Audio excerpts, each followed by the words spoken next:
Magandang araw sa inyong lahat mga kampaw. Ngayon nga po pala ay gumagawa po tayo ng ating buzzer sa ating paliga na basketball. Sana maging maganda ang kalabasan nito mga kampaw. Kung dati sumasali lang ako sa paliga, ngayon isa na ako sa mga nagpapaliga.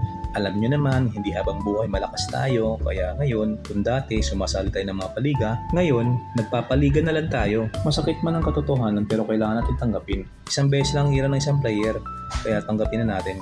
Ang lakas, isang ira lang yan. Kaya hanggat may panahon ka, hanggat malakas ka, magaling ka man o hindi ka magaling maglaro, sulitin mo ang bawat araw na dumarating sa'yo. I-grab mo lahat ng opportunity para makapaglaro ka. Yan ang basketball. Kung nakikita nyo nga po pala mga kaampo, ang gamit ko nga po pala dito ay isang button ng isang arcade machine. Para sa akin mga kaampo, makakatipid po kasi ako dito. Kapag bumili po kasi ako ng isang buzzer ay napakamahal po.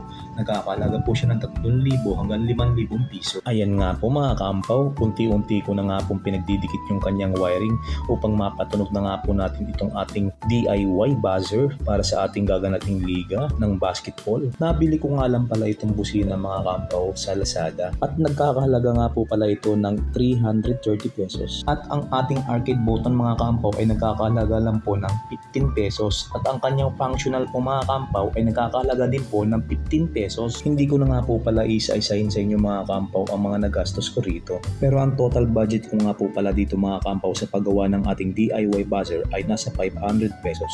O di ba mga kampaw, napakatipid. At ang gamit ko nga po pala rito mga kampaw ay 12 volts na battery. At ayan nga po mga kampaw, susubukan nga po natin siya. Grabe mga kampaw, narinig nyo ba?